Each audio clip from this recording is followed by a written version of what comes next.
Hey, you're listening to episode 26 of the TA Pedals podcast. I'm Tristan. I'm Turco.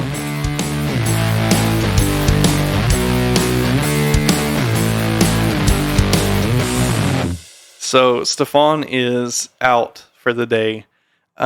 His daughter is having an operation. Not anything crazy, just having her tonsils removed, but he couldn't be here.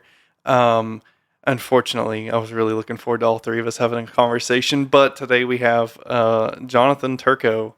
Goes by Turco. We work together at that Italian restaurant that we mentioned sometimes, and we never name it. Like, we don't want to give him any publicity or anything. Right, so. Jonathan, pure authenticity. That's all you gotta know. Exactly. Yeah, it's so authentic. It's pretty much Italian Denny's. It's really? Like someone carved that into the bathroom stall. The bathroom stall, yeah. I guess we both spend quite a bit of time in there. Yeah, that's how authentic the food is. You spend much time in the toilet, you know? Exactly. Well, tell us a little bit about who you are.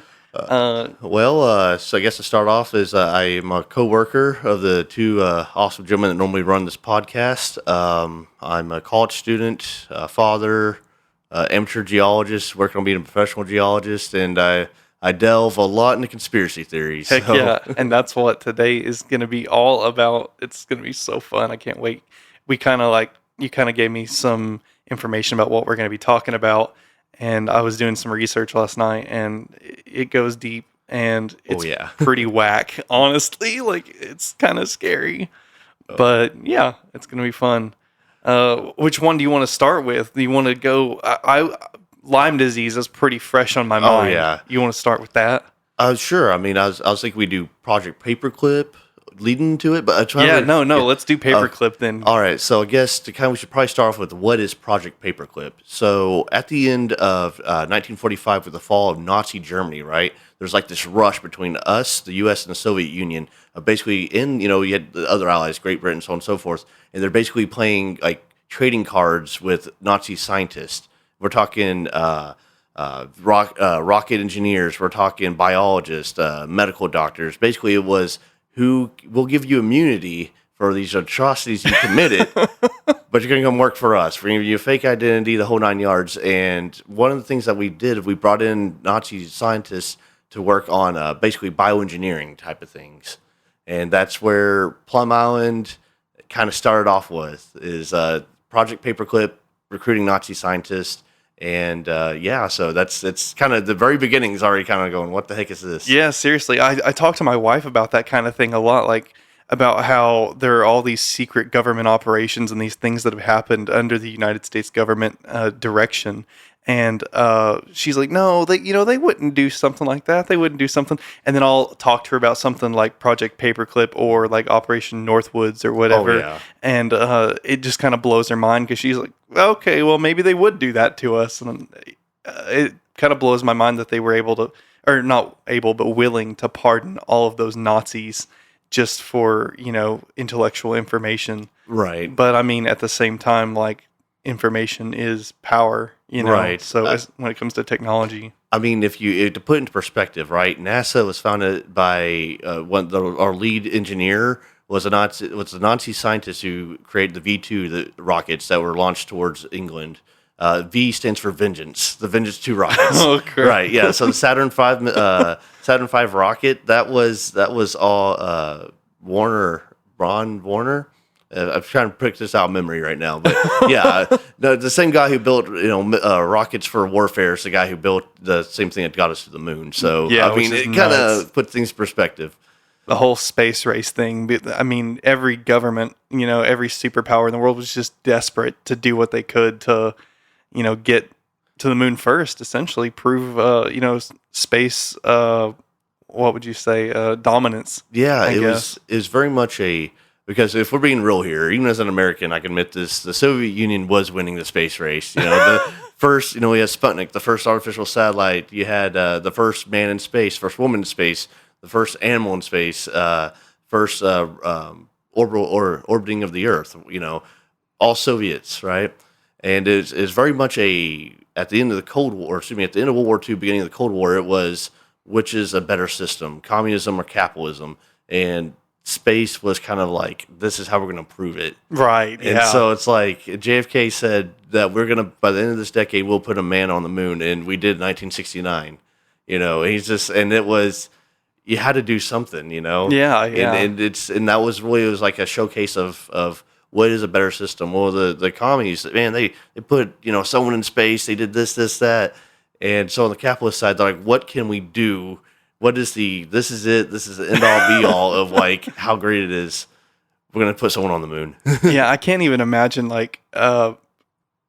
being alive before the first space travel by the United States. Like, I can't imagine, like, as a nation, the president coming forward and being like, hey, we're going to put a guy in a metal tube with, like, it's going to shoot fire out the end of it. We're going to launch him off the planet and he's going to hit the moon. I'd be like, no way. Yeah, exactly. No way. And the best part is that if you're looking at any of these old films, right, you'll see like the kind of the computer running on like the ribbon in the background. Yeah, yeah. I'm pretty sure my TI-84 calculator has more computing power than that does. You know what I mean? It's Yeah, like, for sure, for sure. The things that they were able to do with like by hand mathematics and things like that. It's like that's crazy. Like, Yeah, I can't even imagine. but I can't mean, even imagine. but anyways, kind of go back to the point though, is that like what started off with all this, what got us to like why we're talking about Plum Island and Lyme disease and all this other stuff is basically at the end of World War II, we started recruiting Nazi scientists, including biologists and viral weapons, like virologists, things, individuals of that kind of academic like background. And we decided to put them at the university. Sorry, United States Department of Agriculture (USDA) has currently still does. I think 2023 is when they plan on shutting it down. An island called Plum Island off of New York. It's been described as a stone's throw away from Long Island. Okay. And so that's where this all started. It was supposed to be basically an animal virus research lab to help.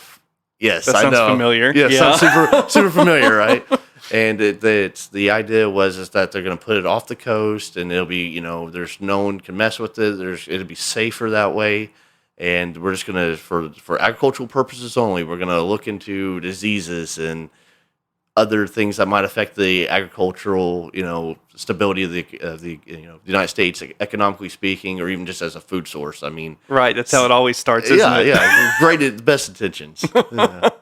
Yeah, I was during my research upon discovering that the island was like right off the coast of New York, pretty much, and like Connecticut.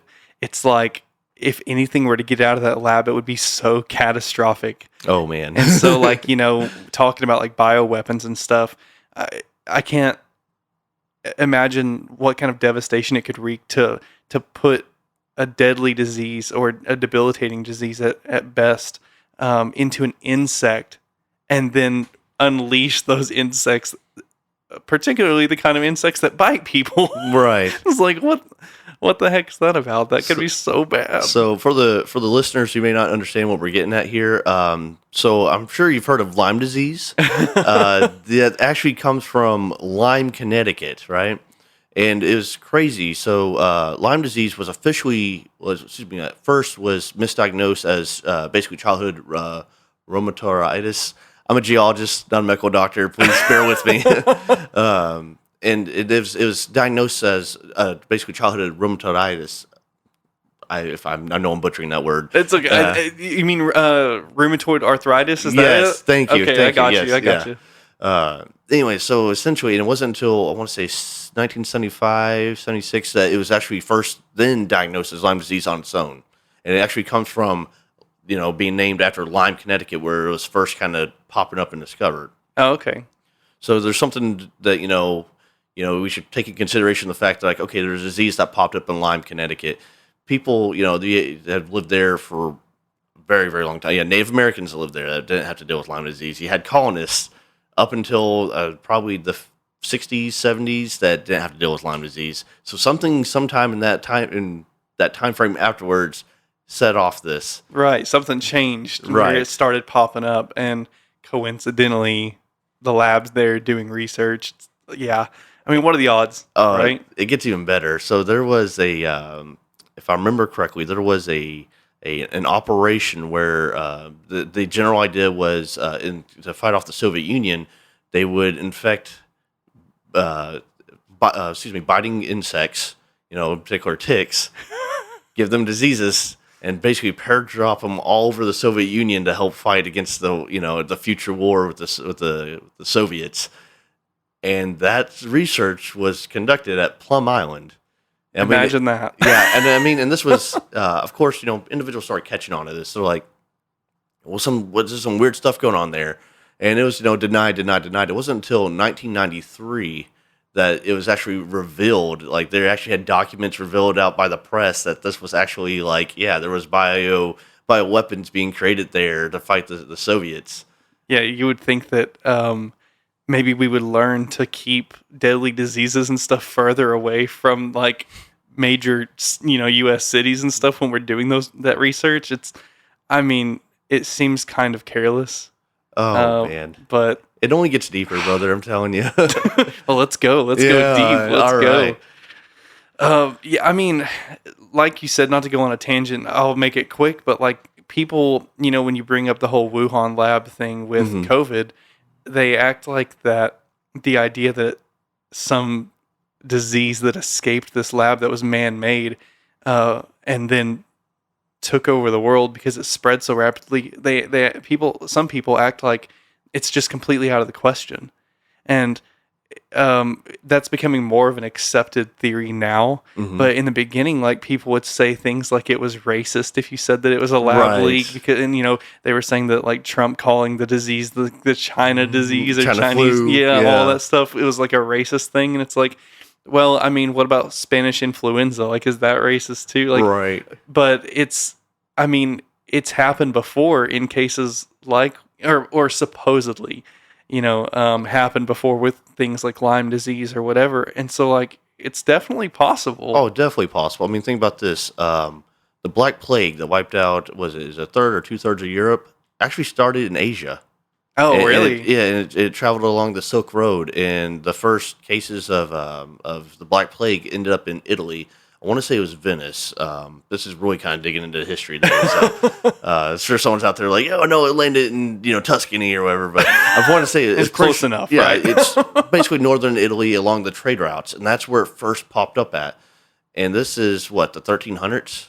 Yeah, maybe even sooner. Somewhere around there. Yeah, and so it is possible, especially as the world gets smaller and smaller, more globalized. That's why something that did pop off in China, Wuhan, China, could end up even here in the United States or far-flung, remote island countries. With how globalized we are, it's going to happen. Yeah, that's when you said the Silk Road. That's kind of where my mind went, was how crazy it is that it appeared first on a trade route, where people were traveling back and forth and stuff. And now when you think about how trade is conducted across the world, it's airplanes and cargo ships and all these things and people going all over the place. It would spread so much quicker. So that makes sense. It makes sense that it wasn't confined to one area, especially considering we didn't know how easily transmissible it was and, all of that.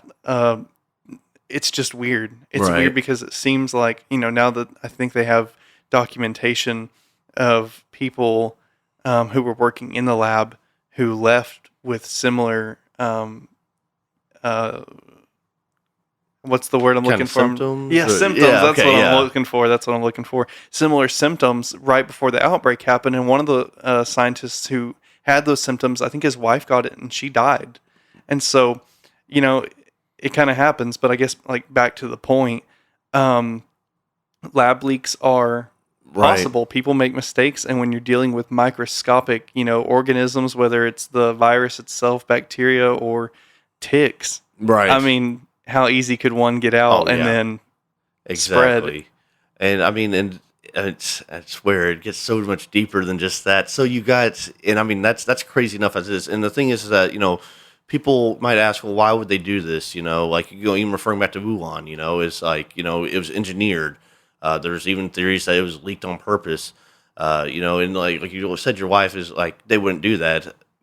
Well, they've done it historically. Right. We could look at smallpox blankets given to Native Americans. That's that's like terrible. That's straight Yeah, biological that's warfare. the worst. The Tuskegee syphilis experiments. Are you familiar with that?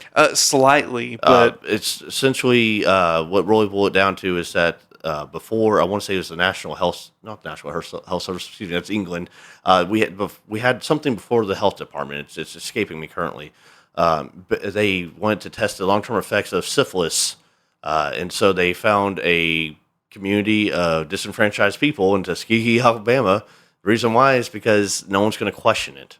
And so what they did, and this it gets bad, man. It gets bad. So they were sitting there and they intentionally they refused to correctly diagnose some black men from Tuskegee.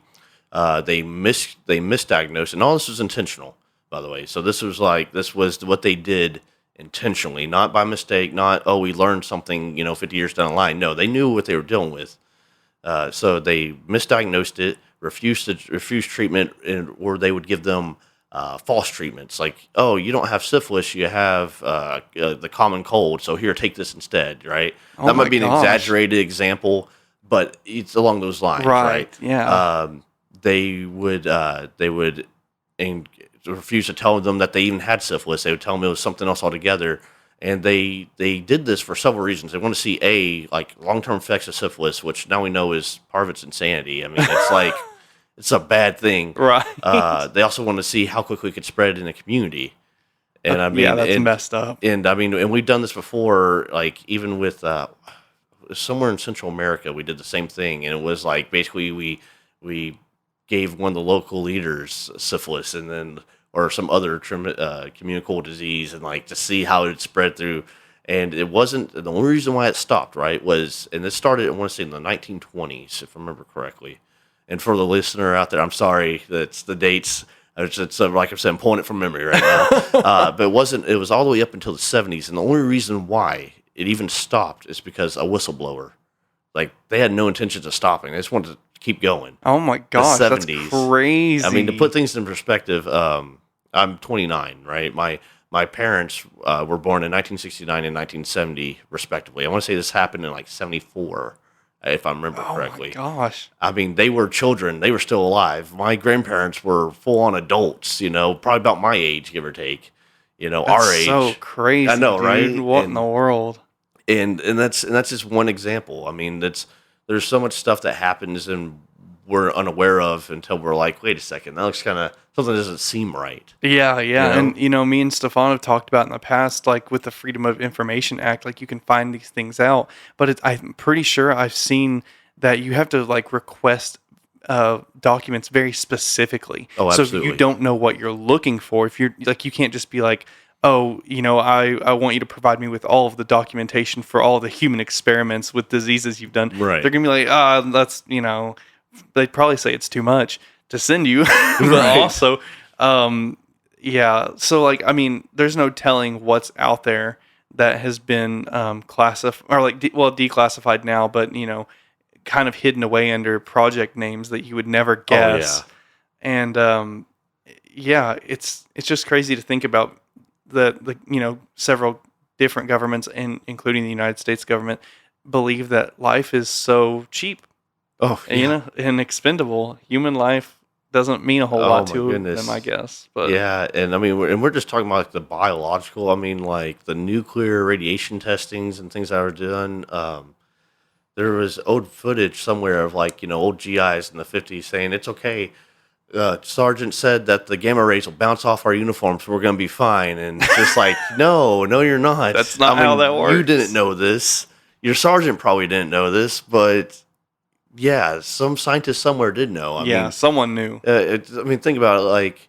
Like we learned so much, and this is kind of like one of the plights of being a scientist is like no matter where it is you go, is that you will more likely put yourself in harm's way for the betterment of knowledge for everyone else. Right. Yeah. And it's not like it doesn't. I don't want it to sound like you're trying to be overly noble or anything like that. It's just the the fact. It's just the nature of it all. It's just like Madame Marie Curie, for example, so radioactive. Her lab is radioactive. Her grave is radioactive. Her coffin's radioactive.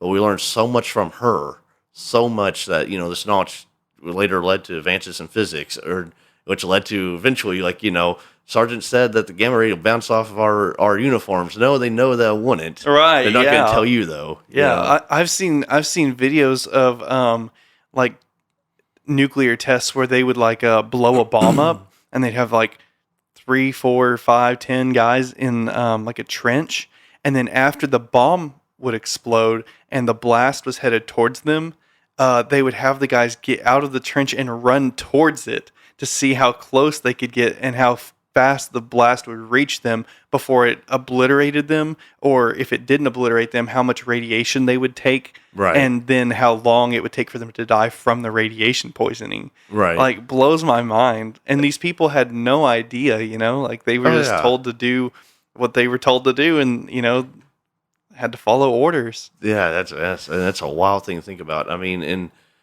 it's like the things that we'll do. There was a gentleman in Japan. Something happened with a nuclear reactor. It wasn't like, I don't want to say it was the Fukushima one, but something happened. I want to say it was Japan, with a gentleman who got exposed to crazy amounts of radiation. And one of the things about radiation poisoning that they don't tell you is that, like, you literally start to fall apart. Like, skin falls off, your hair falls out, like your eyelids fall off. And they kept this guy basically artificial heart pump, kept him alive, just so they could do more testing on him, because they had a chance to see, like, with modern technology, like how much, like what are the effects of radioactivity on a body with that, because like no one now is going to say, all right, Sergeant, let me hop in this trench real fast, you can tell me when. No one. Yeah, no one's going to do that nowadays. Yeah. And so they're like, this is a rare circumstance we have, and you got to think that's still a human being there, who probably, if nothing else, wanted more than anything is let him go. Yeah, for real. Because you got to think. I mean, you have like the burns. If you have burns from the initial accident, you have the fact that literally your skin does fall off, your hair falls out, like. And you have exposed wounds, and they're conducting experiments on you to see like what can happen. And the thing is that this isn't new. This isn't just innately American. Right? Yeah. Some of the biggest advances we have in medicine, once again going back full circle back to the Nazis, came from Nazi experimentation on very unwilling people. Right. Yeah. Yeah. Absolutely. And then there's the ethics behind it. So do we use this information? Well, we already know, and we've learned a lot from it, but how do we try to prevent it from being, the same train of thought, like, oh, well, the end justifies the means. Right. Yeah. And that's always the justification, no matter how much suffering that person's going to go through, and they know about it beforehand. And it is kind of an ethical question. Like, where do you draw the line? Like, it's the old story, or the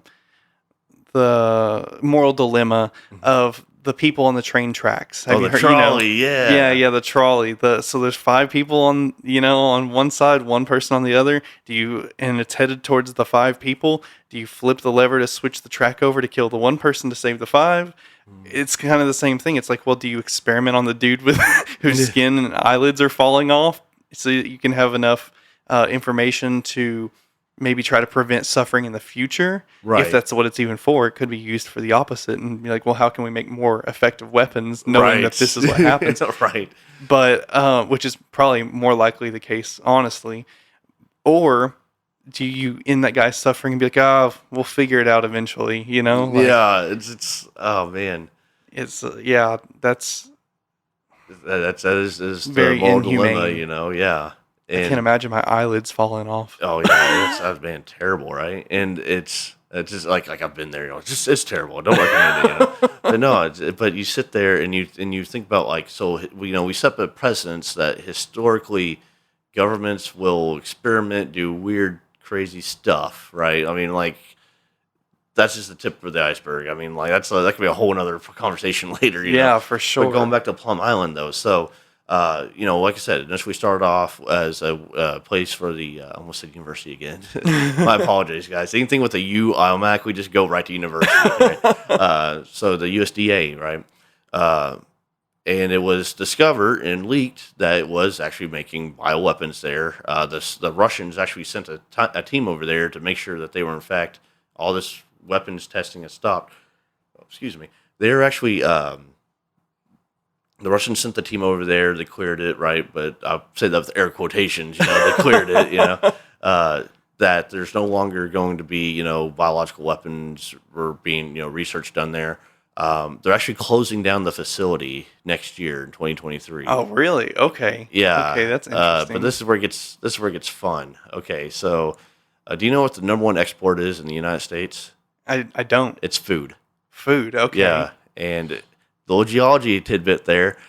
We are the breadbasket of the world, or one of them, anyways, because our Midwest is so rich from volcanic ash explosions from volcanic eruptions from basically think Yellowstone all along there, right? Right. If you think about the trade winds, you can think about it listeners can see it on their even on their weather's channel. Like you see the giant swirl that just dips down right around Oklahoma and continues up through Missouri. That trade wind, basically, that same wind would carry ash across the Midwest and deposit it, and that volcanic ash is super rich in mineral contents, and so really good for growing, and that's why the Midwest is so good at what it does. That's awesome. I had no idea. Right? Yeah. I mean, that's why you can drive through Kansas. Ironically, we're going to get there, and you're like, oh wow, wheat fields, Iowa, cornfields, Nebraska, corn. It's really that's what's really good for.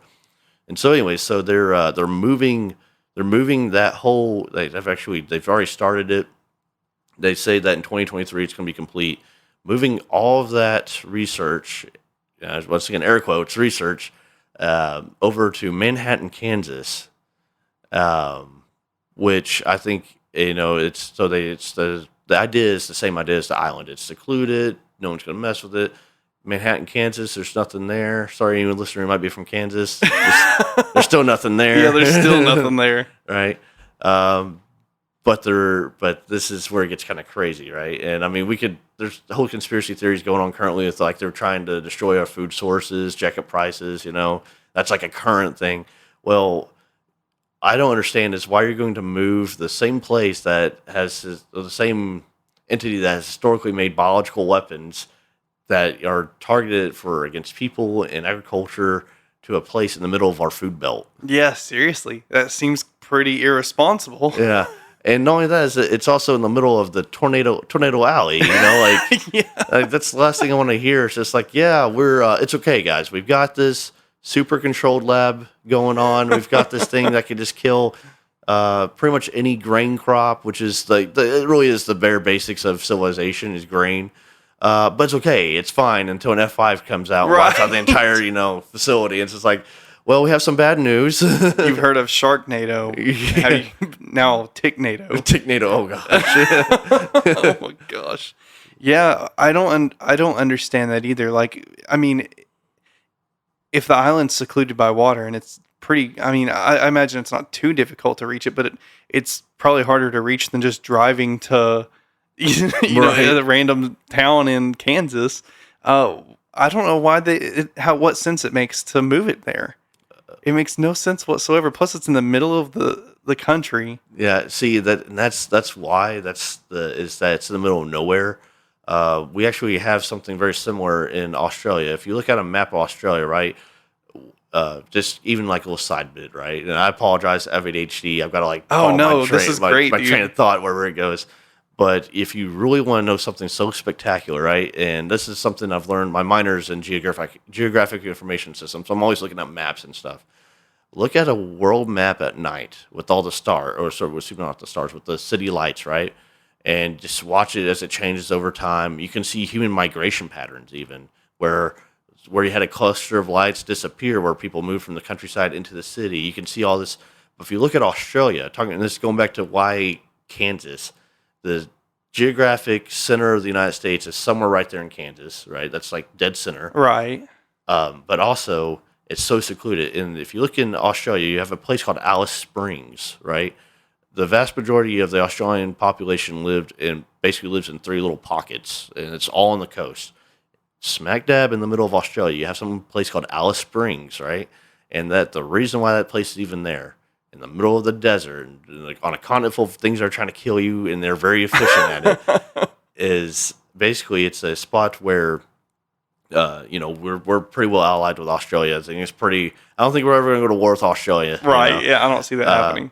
Exactly. In the middle of Australia, there's basically a spy satellite communication network there, right? And Okay.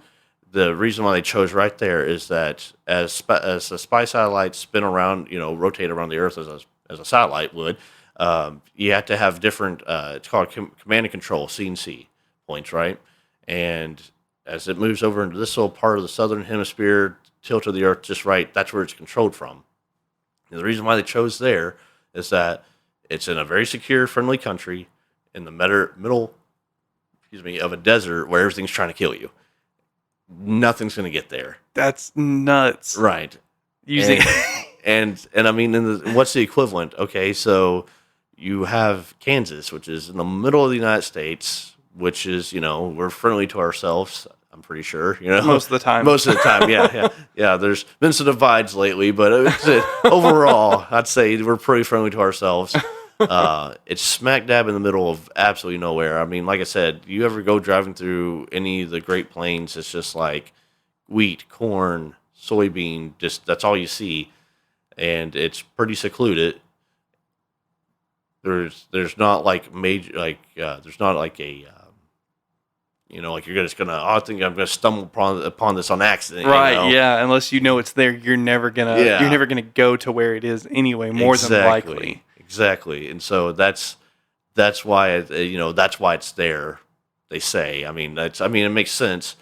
Kind of getting to conspiracy theory now, right? Is that if you want to control a population, there's the two best ways of doing it. Or first you disarm people because people that can fight against you with their own opinion are going to do so, and then you starve them. Yeah. I mean, that's literally like people when they get hungry and their kids are hungry, they'll do whatever. And if you can sit there and be like, yeah, I've got food for you, but I need you to do this, and they have no other option, they will do it. Yeah, absolutely. And so I mean that's the conspiracy theory and me theories coming out in me right there, but. If you want to really jack up some stuff, you put it in the middle of the food chain. In the country that's number one export is food.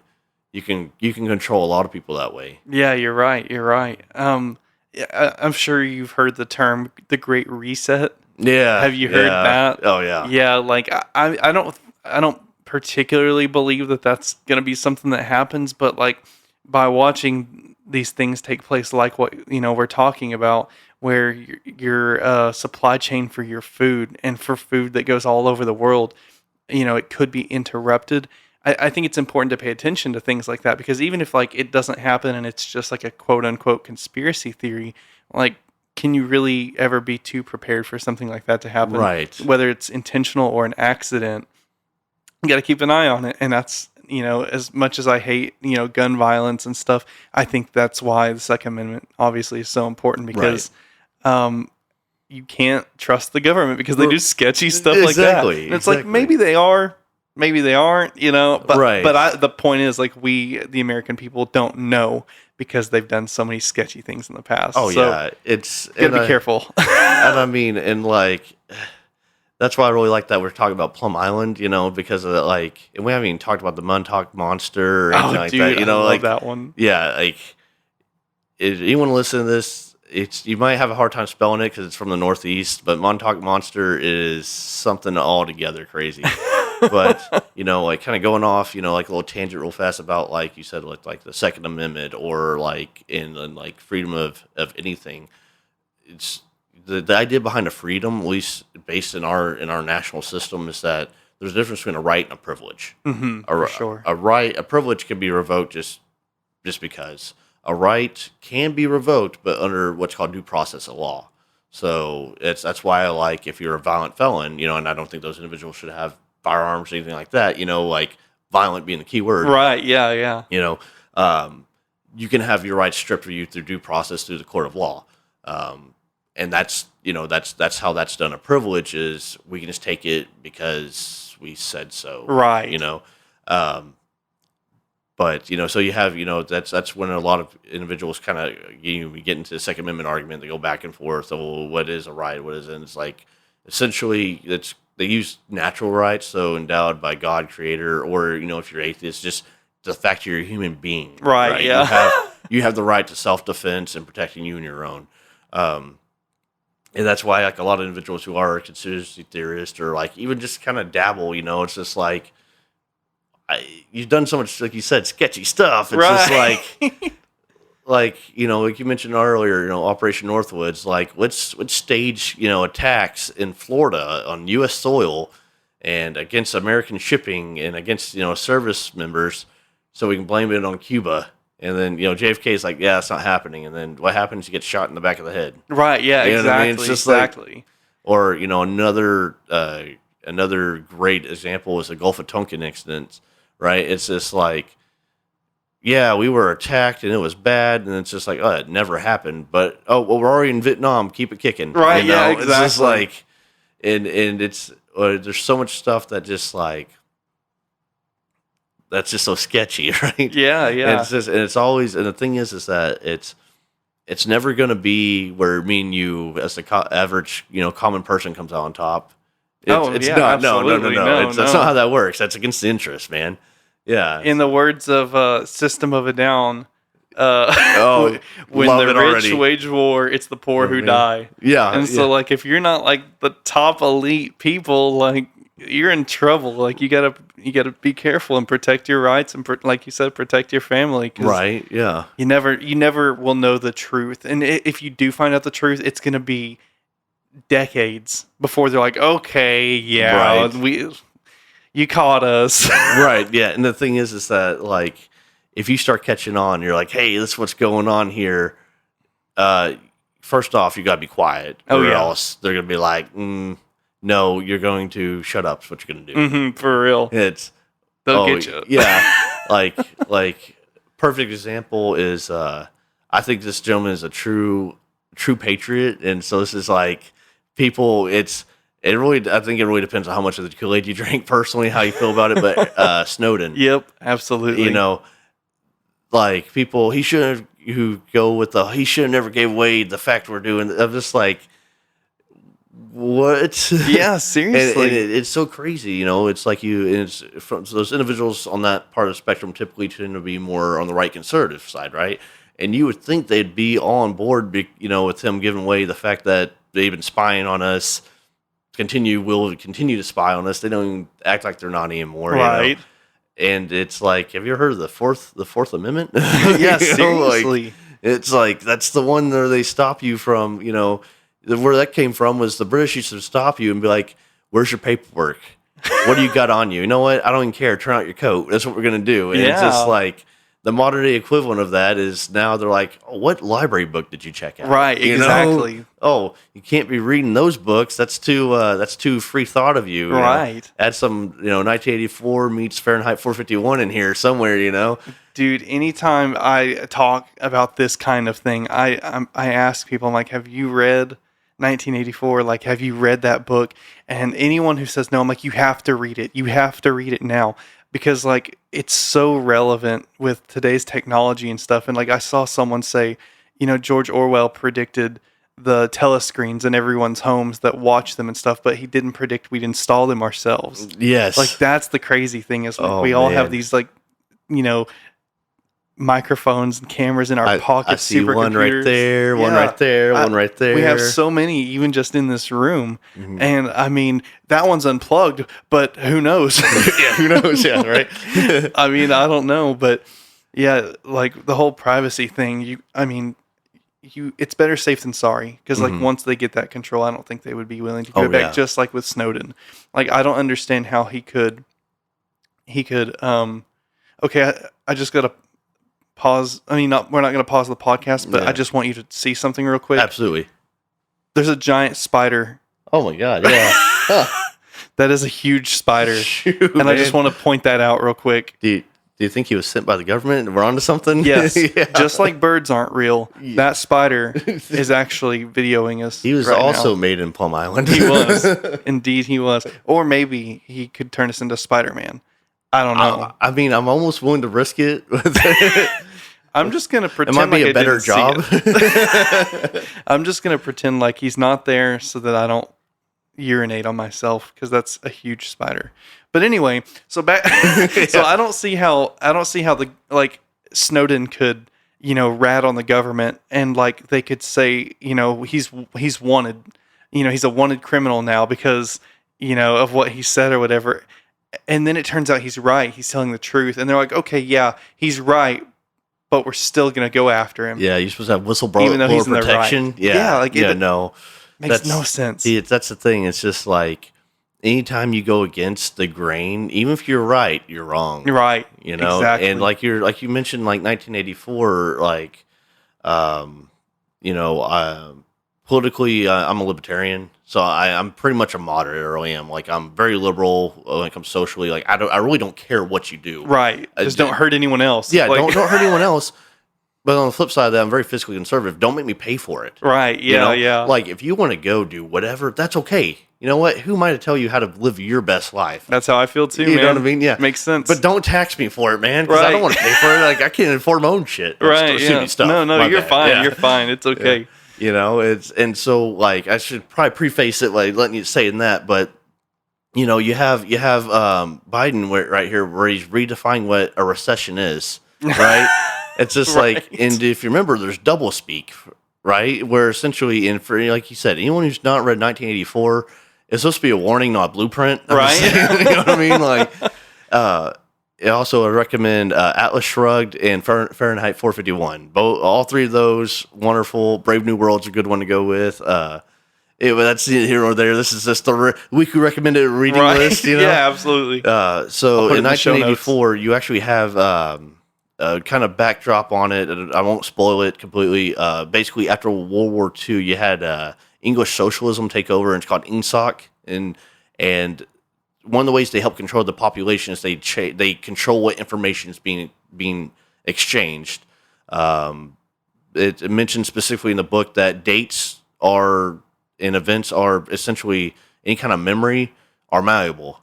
It's whatever happened. If it goes against the policy or the grain of what needs to be said, then it didn't happen. Even if you remember it happening, you don't remember it happening. And you are expected to believe in your mind fully that whatever they tell you is the truth. Right. Like, you cannot even question it.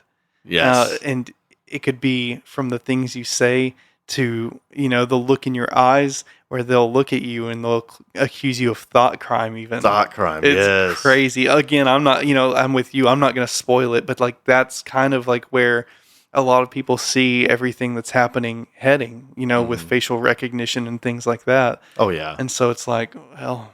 Right. Yeah. One of these days, when we're lined up against the wall, buddy, for this podcast, it's always a good time. Right. Yeah. And it was all because the spider sold us out. Yeah, exactly. Dang spider.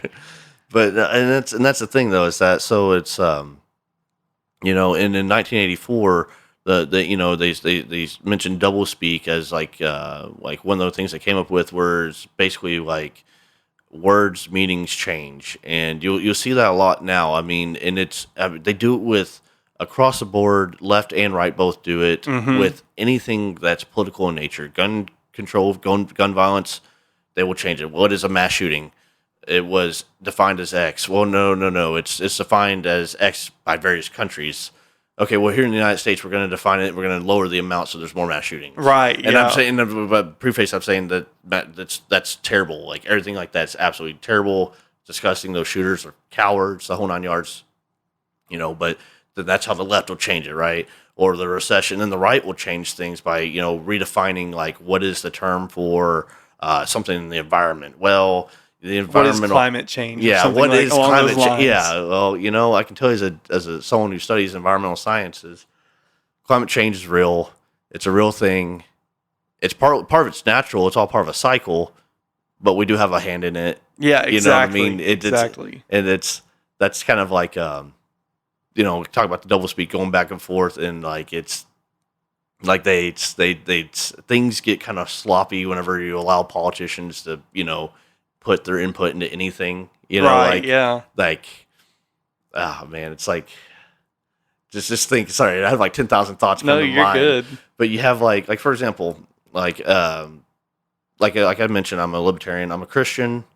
But when it comes to my science, I keep my religion and my politics out of it. Yep. You know, like whenever I'm doing my research in microplastics in water, I don't sit there and think about the political agenda behind Right. it. I don't think about the religious aspects of any of it.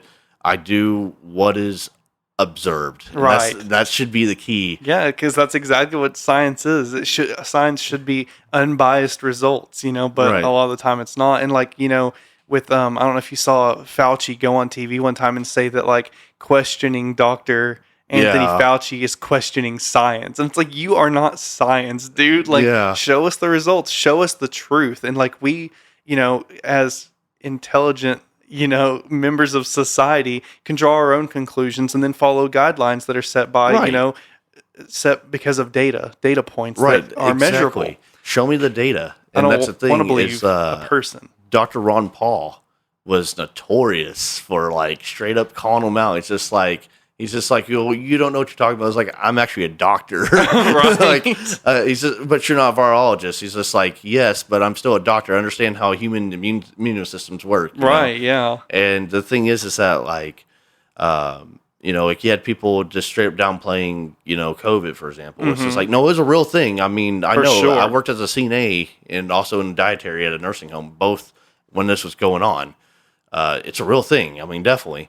The severity, that's, look at the data then, that's when the politics get thrown into everything, right? And it's just like, well, you must be this because you downplay this, or you must be that because you overplay this. It's like, no, I observe what I can observe, and I look at like the data and I understand individuals are individuals. Everyone's immune system's different than others, Absolutely. And that's the problem, is that politics have gotten into too much of everything. Yeah, I completely agree. Like at the beginning of the pandemic, they were saying, like even Fauci was like, there's no need to wear a mask. You don't need to worry about that. Don't change any of your plans. And then later he's like, the only way out is to wear a mask. Like, and you have to do this and this and this. Right. And it's like, I think everyone would be more trusting of the government if in the beginning they would have just said like, we don't know. We're trying to figure it out. Just play it safe. Right. Like we don't know right now. Exactly. And in reality, and this is kind of just good advice for anyone who's listening.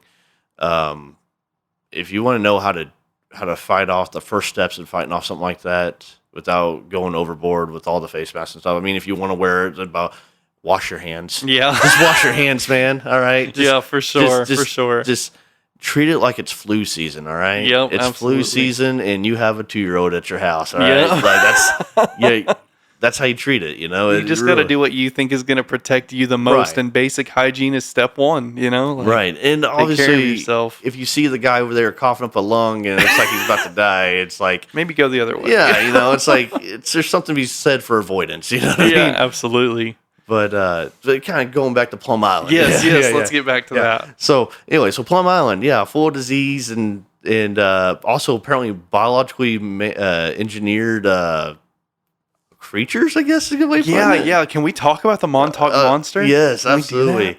Yeah, so imagine this. You're 26 years old. You and 3 friends are walking down the beach. This was 2008, by the way. So, I mean, like, relatively recent enough. Right, yeah. And then you come across something that looks, oh my goodness, it's the closest thing I can describe it to. It kind of reminds me of who's the Teenage Mutant Ninja Turtles, their master? Splinter. Splinter. Yeah. It looks like Splinter, but like bloated and beat up. Right. You know what I mean? And so the Montauk monster caused a stir, right? Photos were leaked. No one actually knows what happened to the body, which is a funny thing. That is weird. And that's not the only thing that's washed ashore. I mean, other things. I think something else washed ashore in like 2011. I mean, things keep washing ashore in that area. But basically, it was, some individuals described it as a rodent, but the thing is, it doesn't have the incisors. Some people said it looked like a sea turtle minus the shell, but once again, the teeth are wrong. It's caused such a stir that the government actually had to step in. They're like, it's a raccoon. Right. It's a raccoon that's swollen and has water decomposition. Excuse me, I almost said deposition. That's another geology word. Yeah, I've heard people say that it looks like a small real life version of Mewtwo from Pokemon. Yeah, there you It's kinda go. got Yeah, I that can pink kinda see color a that. little bit, and Yeah. yeah, but I've seen that picture, Right. and it doesn't. I'll tell you one thing: it doesn't look like a turtle or a raccoon. Mm-mm. I don't have any answer for what it is, but it doesn't look fake, and it No. doesn't look like any animal I've seen before. It's like hairless and pink and Right. fairly large. Like, maybe what would you say, like 2 foot long, 3 foot long, Yeah, I'd something say like maybe the that? size of a medium-sized dog, probably. Yeah, yeah. From what I can tell with the pictures. I mean, I don't have a scale right there, Right. but yeah, They should have put a quarter down next to it before they took the or picture. a beer can, you know. I mean, it's a beach in New York. I'm sure they can find something. Right, you know? yeah, absolutely. That's true. They just find the other dead animal and wash ashore. You know what I mean? So, what do you think that it is? Like, if you had to guess, what do you think Oh, it man. is based on its location? Based on its location, next to Plum Island, which I don't know, man. That opens way too many possibilities. But like, personally, I could see it being part of some kind of bioengineering. Because I mean, if you think about it right now, we already have gene therapy with humans. It had to start somewhere. Yeah, that's true. You know what I mean? Like, it was in the '90s. We cloned a sheep. Was it Dolly the sheep? Yep, Dolly Yeah. the sheep. Yeah, we cloned a sheep, and we're like, this is cool, but apparently cloning process knocks out some brain cells. You know what I mean? We're like, ooh, you know, and that was, you give it 20, 30 years worth of time, what can we do with engineering? Now we've got it where you can sit there and be like, oh, wow, this doesn't really look like I want my kid to have this. Let's pop that out there, I don't think people realize how crazy CRISPR is. Oh, CRISPR, yeah. So for Yeah. anyone listening that doesn't know what CRISPR is, it essentially allows people or scientists to use a virus like a pair of scissors to specifically target genes within a person's DNA, snip that gene out, and then they can use the virus to replace that with whatever gene that they want to. And I don't know. Have you heard about the kids who were made to have heightened immunity or resistance to HIV in China? Yeah, they actually had a higher IQ, didn't they? They did. Yeah. That's what I was gonna say. Is like, I guess we've gotten away from losing the brain cells into like boosting brain function Right. using that technology. It's crazy. Right, and like, then- what else could we do? Yeah, what else can we do? Well, you see, and that's the thing is, so it's like, you'd have it where, so you asked me where I thought this came from, and Right. that's probably where it's like, what else can we, where do we stop? If we can start making, like maybe I want a human that's, high immune resistance, increased intelligence, but also, no, be kind of cool is if they had the strength, like, inch for inch of a ant. Right. You know what yeah. I mean? Like, imagine being like me, 5'10", but I can lift up a car. You Right. know? Just- right. you know what I like mean? no problem. Just, Yeah. Seriously. You know what I mean? And just the way that we as a species, by the way, we are super violent. Like, we are, like, if Bigfoot's out there, he's avoiding us because, like, we can't even get along with ourselves. Right. You know what I mean? I don't blame him. I wouldn't want nothing to do with us. either. Yeah. Seriously. But you could start sitting there, and it almost gets into almost eugenics. Like, what's a worthy gene? What's not a worthy gene? Exactly. Yeah. Like, so everyone would be like, well, we can all agree that this disease here is not good. It's eradicated. I mean, like we've done with like polio and stuff like that. Sure. But if I wear contacts, do I don't deserve, if my genes for saying, hey, you got terrible eyes, is that going to make me less of a person in the future? Right. Yeah. You're kind of going into like the territory where you have to start asking yourself, like, are we playing God? The moral ethic. Exactly. Again. Yeah. And like, how do you feel about like the whole like chimera issue? Like, if you were to take animal genes that would be beneficial and compatible with human DNA and replace them for the betterment of the species, quote unquote, is that even like, is that a human anymore? Like, if you're altering the genetic code to be some sort of hybrid, On is that a person? scientific level, no. Yeah, like that's weird. Because the DNA is no longer just human, and it's like, I'm not saying that I would say that they did that and there's an individual standing here who just happened to be I won't call him a test tube baby, but you know what I mean. Yeah. Like, Pretty close. That's gonna come back in 40 years. Like, it's really like, remember when you called them test tube babies? Right. Like, I'm sorry, I'm apologizing now. These lizard people want to have a word with you, sir. Yeah, exactly. Hollow Earth, very true. No, I was kidding. There goes my geology degree. I'm sorry, I'll take that back. But anyways, no. So I don't think they would be. I think they'd be kind of like a hybrid, you know. But and not to be like sound like a purist, because that just be like, you know what I mean, like they are not the people, right? It's just, but the thing is that, you know, it's at a certain point, you know, you do like question that, you know, and what would their purpose be? You know, you make them stronger, but why? You know, For sure. so we can fight each other more efficiently. Right. Yeah. You know? Like it's kind of like humans are so. That's one of the strengths that we have, is how squishy we are. Yeah. Because think about this. I have we're both parents. My son, he's almost 4 months old. He is 120% dependent on me and his mom for everything. For everything. Get yourself a 4-month-old dog. Right. Or a kitten. Or even a chimpanzee, which is, you know, our closest relative, you know. They're 4 months old. They're still dependent on the parents, but they're way more independent. Oh, without You a know what I doubt. mean? Yeah. And it's like there's always, in the game of evolution and biology, there's always give and take. Yeah. Like even with diseases, like there's a lot of individuals of Norse descent are susceptible to I want to say it's multiple sclerosis, MS. And they think that one of the benefits from it is that you're less viable host for internal parasites.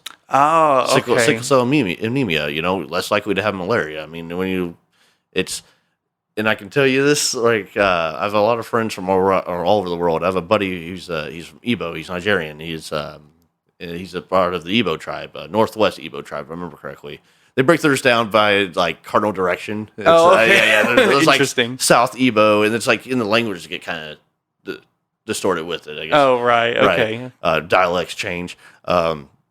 Anyway, so malaria is so prevalent over there that's literally like, you get sick, the first thing they're going to do without even asking a question, they're going to give you like the shot for the malaria. That's the first thing they're going to do. Like, Oh, wow. Yeah. that's how prevalent it is. So like, you know, sickle cell anemia, you don't get malaria. Yeah, that's a pretty big advantage. Right, You know yeah. what I mean? And it's like everything else in the world is give and take. So, you know, I kind of said that to say this, is that, you know, when it comes to, you know, evolution, biology, this and that, is that there's always a trade-off. Mm-hmm. Right? And so like our trade-off, which, you know, and it's kind of getting into the whole point of like the genetic engineering that they might have been doing at Plum Island, is that we're squishy. We're not thick-skinned.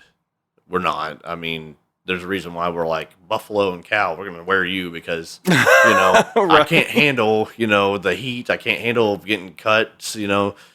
We're squishy, Yeah, for sure. but we're so damn intelligent, Yeah. you know. And I mean, this just sounded really, really bad. Like, but intelligence is also, that's on a scale as well. You know, you have people that are more intelligent in different things. Like, for example, you're a musician, right? I'm garbage at music. I love music. I fiddle around on a banjo and a bass guitar, and like, you know, I've picked up a few things here and there, but like some people are just naturally inclined, right? That's not me, man. Oh, yeah. That's Yeah, not me. I feel you. But you throw me out in nature, I'm like, oh, see this rock, see this Right. band in it, yeah, that means this. Or you see this tree, yeah.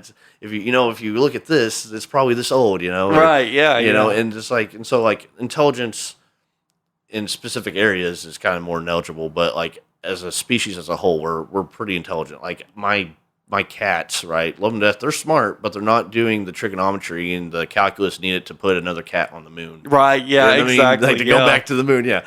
You know, they don't sit there and they're like, crazy concept. If we add enough of boost, we can break, you know, and we angle it just right, because something else, like kind of, once again, ADHD kicking in. When you see something orbiting, by the way, it's falling towards the Earth, but it's also falling away from the Earth at the same time. It's like making this kind of. Oh, right. Yeah, okay.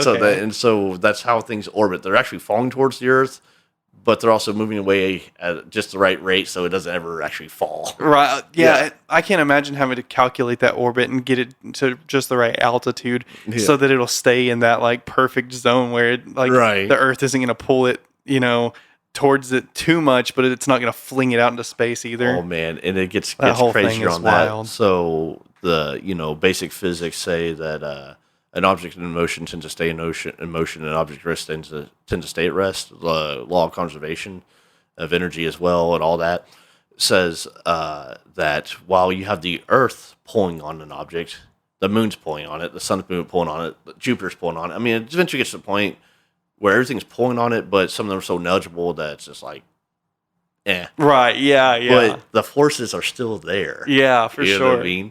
Which is nuts. Man, yeah, we really went down the rabbit hole with this one. Yeah. But anyway, intelligence being the way it is with humans is that, and talking about engineering, is that what gives us the right to sit there and change what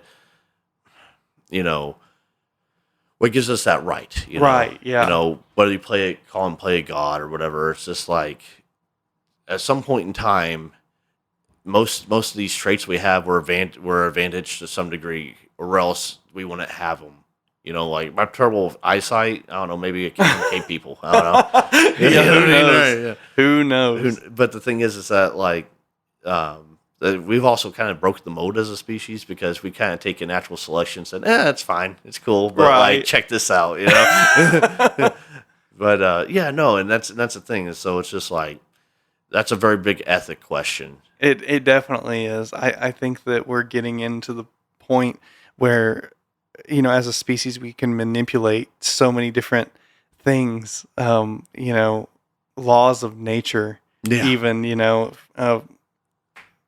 it's getting to the point where it's like something's eventually going to give, I think, and we're either going to be very much in conflict with nature or we're going to essentially have power over it. And I don't know if you've heard of the 3 steps of that spider is huge and it's moving, and I want me to kill it real fast? No, it's all good. It's all good. I think we're about to have to wrap it up anyway, okay. and then I'll kill him, or maybe I won't take him outside. I took him out. I took the last one outside, but that could be him. He could have come back. I might have to get rid of him permanently. But anyway, I guess it's just crazy to think that I feel like you and I live in such a important time in the history of humanity, right? And we get to see all these crazy advancements. When you think about what was possible 100 years ago compared to what's possible now, it's leaps and bounds, and the increase in technology is exponential. And so, by the end of our lives, which we could live to be 150 years old, which is crazy.